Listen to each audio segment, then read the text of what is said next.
Hello दोस्तों, मेरा नाम है सचिन कुमार और आप देख रहे हैं भाई एस के गुरुकुल यूट्यूब चैनल को। दोस्तों आज की वीडियो में हम भाई इस वाली बुक का यूनिट नंबर 3 कवर करने वाले हैं, जो कि भाई हमारा इग्नू का कंटेंट है। दोस्तों साथ ही साथ अब हम बात करें इस वाले बुक के कोर्स कोड के बारे में, तो ये इसका जो कोर्स कोड है वो है भाई BPSC 101। ठीक दोस्तों, ये पॉलिटिकल साइंस के बच्चों के लिए बहुत ज़्यादा खास टॉपिक है ना। अगर आप UPSC या फिर किसी भी कॉम्पिटिशन एग्जाम की अगर तैयारी कर रहे हो, वहाँ पर भी सारी की सारी चीज़ें आपको प्रत्यक्ष रूप से देखने को मिल जाएंगी। ठीक है, तो दोस्तों अगर आप तैयारी कर भी रहे हो या फिर ग्रेजुएशन के लिए भी पढ़ रहे हो, तो चीज़ों को ध्यान से समझना ताकि आपको इन फ्यूचर भी ये चीज़ें आसानी से समझ में आए। बाकी हम आ जाते हैं अपने यूनिट पर। तो यूनिट पे भाई हम देखते हैं कि जो आपका यूनिट ये है ये बहुत ज़्यादा कैसा छोटा है, तो ये इसी वाली वीडियो में आपका पूरा फुल्ली खत्म हो जाएगा। और जो भी मैं आपको कंटेंट डिलीवर कर रहा हूँ भाई, आपका सारा का सारा एग्जाम ओरिएंटेड है। ठीक है दोस्तों, खैर अब चलिए करते हैं वीडियो को स्टार्ट और समझते हैं भाई आज की वीडियो का हमारा पहला टॉपिक। यानी आज की वीडियो हम जानने वाले हैं जो प्रशासनिक प्रबंध जो दृष्टिकोण है ये क्या होता है। ठीक है, यानी जो प्रशासन है, प्रशासन का जो दृष्टिकोण है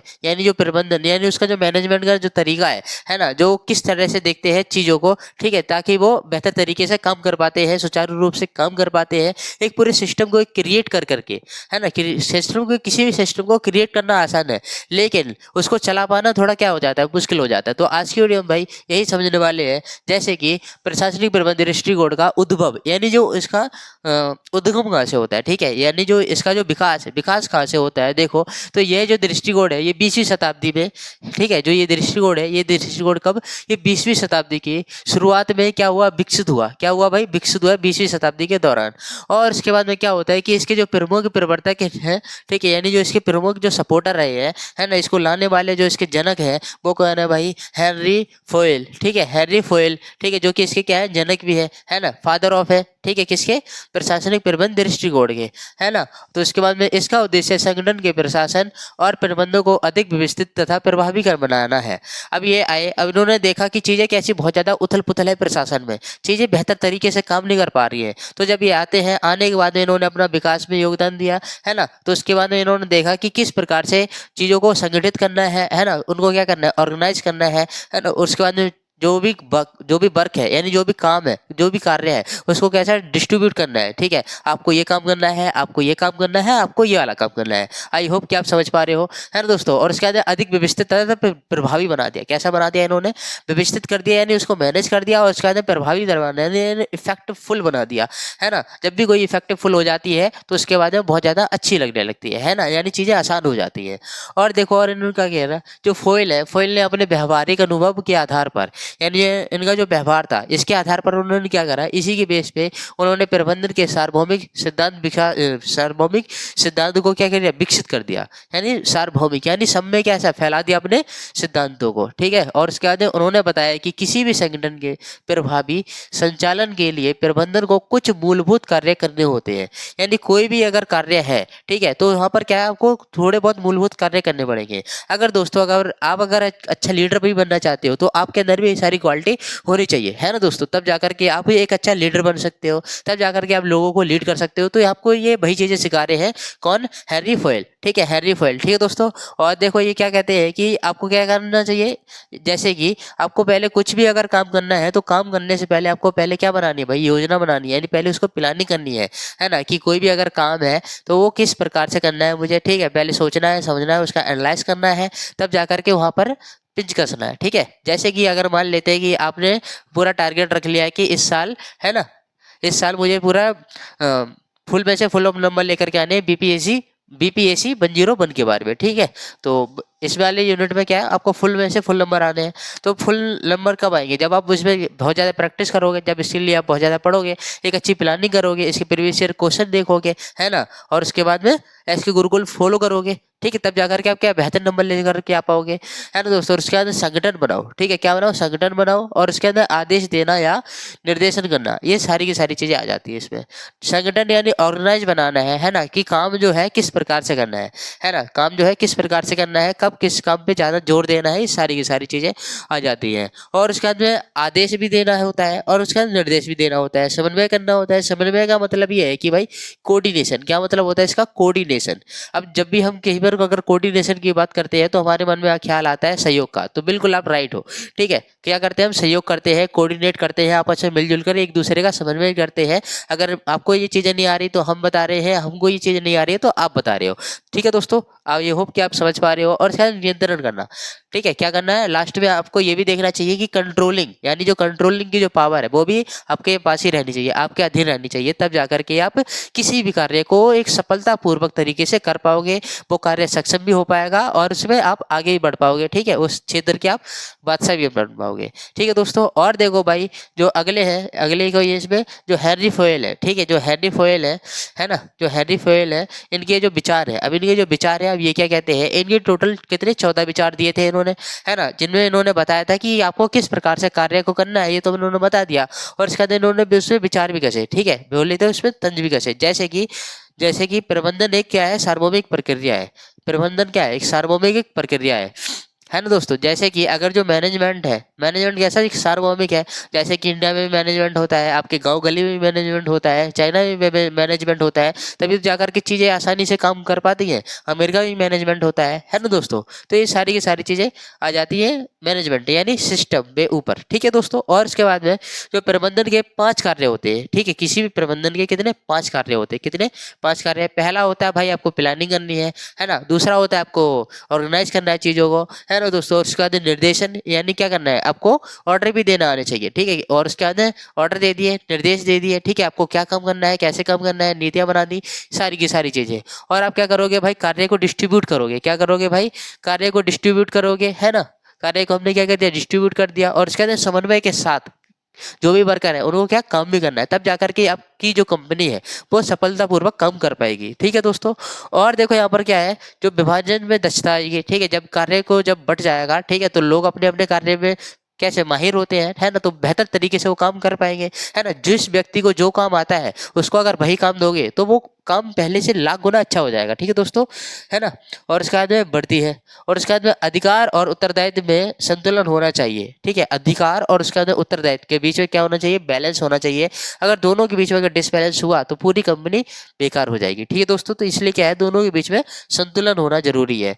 और संगठन में अनुशासन और आदेश आदेश की एकता जरूरी है। ठीक है, संगठन के अंदर क्या है, जो भी ऑर्गेनाइज बन गया, ऑर्गेनाइज मतलब क्या समझ रहे हो कि आप जहां पर 10-12 लोग आपस में जुड़ करके काम कर रहे हैं, एक संगठन बना के काम कर रहे हैं। ठीक है, तो अगर यहाँ पर क्या, जो भी संगठन के अंदर अनुशासन होना क्या है, बेहद ज्यादा जरूरी है। क्योंकि वहां पर तुमने देखा होगा, जब भी स्कूल में भी या फिर आपके कॉलेज में भी ग्रुप बनता है ना, या फिर आपके अपने दोस्तों के बीच में बनता है ग्रुप, तो उसके बाद जो आपके कुछ फ्रेंड ऐसे होते हैं जो कि कुछ ज्यादा ही तेज होते हैं, है ना, कुछ ज्यादा तीखे होते हैं। अगर उनके सामने अगर आपने कुछ बोल दिया तो मैं नहीं कर रहा ये काम, है ना दोस्तों। ये सारी की सारी चीजें वो आपको करने को देखने को मिल जाती है ना। और उसके बाद में तो इस तरह से वो भड़क जाते हैं। ठीक है, और इसके आगे काम है वो वही का वही रह जाता है। तो इसलिए क्या है, वहाँ पर डिसिप्लिन होना जरूरी है। और जो आदेश की जो एकता है, अगर किसी व्यक्ति, अगर कोई वहाँ पर लीडर है ना, जैसे कि अगर आप लीडर हो तो आपकी जो बातें हैं, आपके जो नीचे जो बच्चे काम कर रहे हैं उनको क्या माननी चाहिए। ठीक है, तभी जाकर के आपकी कंपनी में एकता आएगी, जो कि बहुत ज्यादा क्या है, इसेंशियल है, जरूरी है, वेरी नीडफुल है।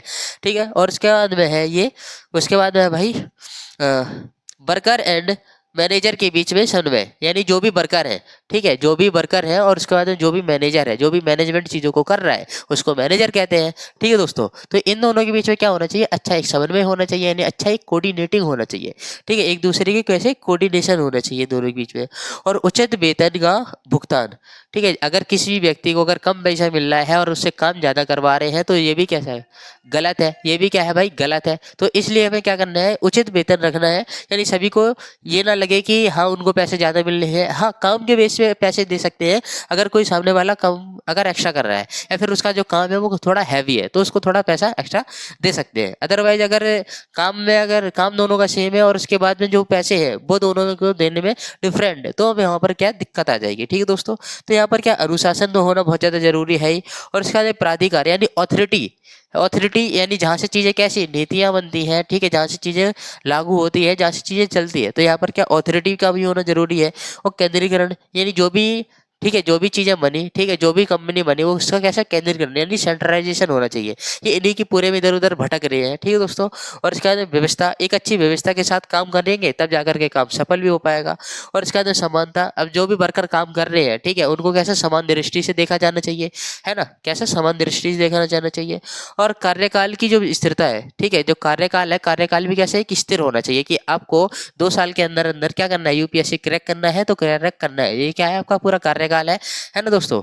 और बाकी हम बात करें कि अगले टॉपिक की, जो कि है भाई व्यापारिक क्रियाकलापों का वर्गीकरण। अब जो ये हेनरी फोयल है, ठीक है, जो हेनरी फोयल है, अब ये क्या करते हैं, जो व्यापारिक क्रियाकलाप के बारे में भी कितने 6 पूरे उदाहरण देते हैं, ठीक है, पूरी 6 चीजें बताते हैं जिनके समक्ष आप काम करोगे। जैसे कि तकनीकी का विकास करना है, व्यावसायिक प्रक्रिया अच्छी होनी चाहिए, वित्तीय संसाधनों का बेहतर तरीके से यूज होना चाहिए, है ना। और उसके बाद में लेखांकन, सुरक्षा, और उसके बाद और ये क्या है भाई, नियंत्रणात्मक यानी चीज़ों को कंट्रोलिंग भी आपके हाथों में होनी चाहिए। ये सारी की सारी चीज़ें बताते हैं हमें हेनरी फोयल, ठीक है दोस्तों। और चलिए हम बात करते हैं भाई अगले टॉपिक की, जो कि है भाई जो कि भाई हमारा लिंडल उर्वरक का, लिंडल उर्वरिक का योगदान, ठीक है, लिंडल उर्वरिक का योगदान, ठीक है दोस्तों। बाकी हम बात करें कि जो ये कैसे है कि एक प्रोफेसर है जो कि ऑक्सफोर्ड यूनिवर्सिटी से पढ़े भी हैं और उसके बाद उन्होंने यहाँ पर पढ़ाया भी है ना दोस्तों। और बाकी हम बात करें कि इन्होंने योगदान क्या क्या दिया है, तो इन्होंने योगदान दिया है कि उन्होंने प्रबंधन के सिद्धांतों को व्यवस्थित रूप से प्रस्तुत किया। जो भी प्रबंधन के जो भी सिद्धांत थे, ठीक है, उन्होंने, ठीक है, क्या करे हैं, व्यवस्थित करे हैं बेहतर तरीके से, और उसके अंदर प्रस्तुत किया, ठीक है दोस्तों। और बाकी हम बात करते हैं कि संगठन में कार्य विभाजन, ठीक है, संगठन में क्या करा इन्होंने, कार्य का विभाजन करा और अधिकार, नियंत्रण और समन्वय पर बल भी दिया, ठीक है। कार्य में क्या करा, संगठन के अंतर्गत कार्य का विभाजन कर दिया, यानी आपको इन्होंने कार्य को बांट दिया, ठीक है। ये क्या है, यही है लिंडल उर्वरिक, ठीक है। इन्होंने क्या कर दिया, इसको ये काम दे दिया, इसको ये काम, इसको ये काम, इसको ये, इसको ये, इसको ये, इसको ये, इसको ये, ठीक है। इस तरह से सारे के सारे इन्होंने काम को डिस्ट्रीब्यूट कर दिया, तो काम कैसा हो गया, आसान हो गया। अधिकार और उसका नियंत्रण और समन्वय, ठीक है, पर इन्होंने क्या दिया, बल दिया, अधिकारों पे बल दिया, नियंत्रण पे भी बल दिया कि किसको किस प्रकार से कंट्रोल करना है। और इसका अंदर समन्वय, यानी एक दोनों जो भी कंपनी है, कंपनी के बीच में समन्वय होना क्या है, बहुत ज़्यादा जरूरी है, यानी सहयोग की भावना है बहुत ज़्यादा जरूरी है। अगर किसी भी कंपनी में अगर सहयोग की भावना अगर नहीं है तो वहाँ पर कैसी कंपनी पूरी बिगड़ जाएगी, कंपनी बिगड़ गई तो उसके बाद जो भी प्लानिंग थी वो भाई बेकार हो जाएगी, ठीक है दोस्तों। और बाकी हम बात करें, प्रबंधन को एक वैज्ञानिक और सार्वभौमिक प्रक्रिया माना, ठीक है। जो भी प्रबंधन है, प्रबंधन कैसा है कि वैज्ञानिक, कैसा है, वैज्ञानिक एक दृष्टिकोण है, और इसके अंदर सार्वभौमिक प्रक्रिया भी माना। अब जो प्रबंधन है, जो मैनेजमेंट है, हम भी अपने मैनेजमेंट करते हैं, आप भी अपना मैनेजमेंट करते हो, हर कोई क्या करता है, मैनेजमेंट करता है, तो ये एक ऐसी चीज हो गई, सार्वभौमिक हो गई। अब देखो सार्वभौमिक का मतलब ये होता है कि सार मतलब क्या, सब में, और भौमिक मतलब क्या, हर पूरी भूमि पर, ठीक है दोस्तों। तो यही होता है सार्वभौमिक का मतलब। बाकी हम बात करें इसी में, तो संगठनात्मक संरचना को स्पष्ट और प्रभावी बनाने के सिद्धांत विकसित किए गए, यानी संगठनात्मक संरचना, ठीक है, संगठनात्मक जो भी संगठनात्मक संरचना है, यानी जो भी ऑर्गेनाइजेशन है, इसको स्पष्ट किया गया और इसको प्रभावी बनाने के, ठीक है, इसको प्रभावी बनाने के सिद्धांत भी प्रस्तुत किए गए, विकसित किए गए। और उसके बाद में उन्होंने फ्यूल के जो भी प्रबंधन थे, ठीक है, जो भी प्रबंधन थे, इनको सिद्धांतों को प्रचार किया, यानी इन्होंने क्या किया, उनके जो भी हेनरी फोयल थे, हेनरी फोयल के सिद्धांतों को, प्रचारों, ठीक है, सिद्धांतों को क्या करा इन्होंने, प्रचार करा, और उसके बाद इनको विकास में महत्वपूर्ण योगदान भी दिया, ठीक है दोस्तों। यही सारी की सारी चीजें इन्होंने की थी, किसने, लिंडल उर्विक का योगदान, ठीक है, यानी लिंडल उर्विक ने, ठीक है दोस्तों, लिंडल उर्विक ने, ये बहुत नाम फेमस है, आपको एग्जाम में देखने को भी मिलेगा। बाकी हम भाई बात करते हैं एक और फेमस पर्सनैलिटी की, जिसका नाम भाई लूथर गुलिक, ठीक है। इससे पहले भी हमने लूथर गुलिक के बारे में इग्नू की एक बुक थी जिसका नाम भाई ई शासन, ई शासन के अधीन भी हमने इसको पढ़ा भी था, जाना भी था, ठीक है दोस्तों। जैसे कि जो लूथर गुलिक है, लूथर गुलिक के भी क्या है, अपने कुछ सिद्धांत हैं, इन्होंने भी क्या दे रखे हैं, सिद्धांत दे रखे हैं। तो बाकी हम बात करते हैं कि भाई इन्होंने कुछ सिद्धांत दिए हैं, जैसे कि P4 क्या करनी है, प्लानिंग करनी है। अगर कोई भी आप काम करने जा रहे हो तो आपको क्या प्लानिंग पहले करनी है, उसका एनालाइज करना है कि आपको इस प्रकार से करना है, कैसे करना है। और इसके बाद जब प्लानिंग हो जाएगी, प्लानिंग के बाद आपको करना है ऑर्गेनाइज, ठीक है, चीजें कैसे ऑर्गेनाइज करनी है, हाँ, तब जाकर के आप बेहतर तरीके से ऑर्गेनाइज कर पाओगे जब आप एक अच्छी प्लानिंग बनाओगे। एक अच्छी प्लानिंग, एक अच्छा माइंडसेट ही क्या करता है, किसी भी चीज़ को सक्सेसफुल बना देता है। ठीक है दोस्तों, और उसके बाद हम बात करें भाई स्टाफिंग, यानी जो भी काम है, ठीक है, काम को किससे करवाना है। ठीक है, तो यहाँ पर क्या है, आपको जो भी स्टाफ है उसको भी क्या करना है, नियुक्त करना पड़ेगा, यानी कर्मचारियों की भी नियुक्ति करनी पड़ेगी। और D4 होता है भाई हमारा डायरेक्टिंग, यानी निर्देशन, यानी किस व्यक्ति को कैसे काम करवाना है, उसको निर्देश भी देने हैं, है ना। ये सारी की सारी चीजें आ जाती है लूथर गुलिक के सिद्धांत के अधीन। और इसके बाद Co4 होता है हमारा कोऑर्डिनेटिंग, यानी भाई हमारा कॉर्पोरेशन। ठीक है, क्या होता है, कॉर्पोरेशन यानी कोऑर्डिनेशन। और इसके बाद R4 होता है रिपोर्टिंग, यानी प्रतिपादित करना। अगर कुछ भी अगर काम अगर सही हो रहा है तब भी आपको रिपोर्ट करनी है, अगर काम अगर थोड़ा अगर बेकार हो रहा है, अगर चीजें अगर बेहतर काम नहीं कर पा रही है, तब भी आपको क्या करना है, रिपोर्टिंग करनी है। ठीक है दोस्तों, और बाकी हम बात करें कि भाई B4 बजटिंग, यानी कोई भी काम अगर तभी हो पाएगा पॉसिबल जब वहाँ पर हम बजट बनाएंगे। ठीक है, जितना अच्छा बजट बनेगा उतनी अच्छे तरीके से काम हो पाएगा। ठीक है दोस्तों, क्योंकि संसाधन क्या है तभी यूजफुल हो पाएंगे जब बजट एक अच्छा बनेगा। बाकी हम भाई बात करते हैं अगले टॉपिक के ऊपर, जो कि है भाई हमारा प्रशासनिक प्रबंधन दृष्टिकोण का एक मूल्यांकन। ठीक है, प्रशासनिक प्रबंधन दृष्टिकोण का मूल्यांकन। अब देखो इसके कुछ क्या है, कुछ अपने गुण भी है, कुछ अपने दोष भी है। यानी ये होते हैं भाई इसके मेरिट हो जाएंगे और ये हो जाएंगे इसके डीमेरिट हो जाएंगे। ठीक है दोस्तों, तो पहले हम जानते हैं मेरिट के बारे में, यानी इसके गुणों के बारे में। तो इसका पहला ही गुण ये है कि प्रबंधन के सिद्धांतों को व्यवस्थित रूप से प्रस्तुत किया गया। ठीक है, जो भी प्रबंधन के जो भी सिद्धांत थे इनको कैसा व्यवस्थित रूप से कैसा प्रस्तुत, यानी प्रेजेंटेशन दी गई इनके। ठीक है, इनको बेहतर तरीके से प्रेजेंट किया गया। और इसके बाद संगठन और प्रशासन की कार्यकुशलता बढ़ाने में भी क्या करा, सहायक किया गया। और इसके बाद प्रबंधन के कार्य को स्पष्ट किया गया। और आज भी प्रशासनिक प्रशिक्षण और संगठन निर्माण में भी इनका क्या है, उपयोग किया गया। ये सारी की सारी चीजें होगी, इसकी क्या गुण हो गए। ठीक है दोस्तों, और बाकी हम बात करते हैं भाई इसके डीमेरिट की। क्या डीमेरिट की, तो देखो डीमेरिट क्या है कि जो भी मानवीय है, ठीक है, जो मानवीय और सामाजिक पहलुओं की उपेक्षा करती है। ठीक है, उपेक्षा करता है। और इसके बाद में सिद्धांत बहुत कैसे सामान्य है ना, हर स्थिति में समान रूप से है। ठीक है, जो भी संसाधन है कैसे, जो भी सिद्धांत है वो हर स्थिति में कैसे समान रूप से लागू नहीं होते, तो यहाँ पर हमें दिक्कत देखने को मिल जाती है। और कर्मचारियों की प्रेरणा, ठीक है, कर्मचारियों की प्रेरणा, व्यवहार पर कम ध्यान देना। ठीक है, कर्मचारियों को बस प्रेरणा दी गई कि आपको यही काम करना है, लेकिन उनका जो ध्यान है उनके ऊपर, ठीक है, उनके ऊपर ध्यान नहीं दिया गया, उनके ऊपर व्यवहार का ध्यान नहीं दिया गया कि उनके ऊपर किस प्रकार का व्यवहार कर रहे हैं। बाकी भाई हम बात करते हैं अब अगले टॉपिक की, जो कि इस वाली वीडियो का, इस वाली यूनिट का कैसा लास्ट टॉपिक है, जो कि भाई हमारा भाई प्रशासनिक प्रबंधन दृष्टिकोण। ठीक है, प्रशासनिक प्रबंधन दृष्टिकोण की प्रासंगिकता। ठीक है, जैसे कि इसे हम जानेंगे कि संगठनों में कार्य के बीच व्यवस्थित, संचालन में सहायक। ठीक है, जो भी संगठन है, संगठन को कैसे कर दिया, व्यवस्थित कर दिया। ठीक है, कैसे छोटे छोटे संचालन कर दिया। ठीक है, यानी छोटी छोटी चीजों में बांट दिया, तो चीजें कैसे हो गई, आसानी से संचालन उनमें कर पाए। और इसके बाद योजना, संगठन, समन्वय और नियंत्रण को प्रभावी बनाया। ठीक है, जो भी योजनाएं थी, योजनाएं और इसके बाद संगठन, समन्वय और नियंत्रण को एक ऐसे प्रभावी बनाती है ना, तभी जाकर के काम आसानी से हो पाता है। और प्रशासनिक दक्षता और उत्पादकता बढ़ती है। और सरकारी एवं निजी दोनों संगठनों में उपयोगी है।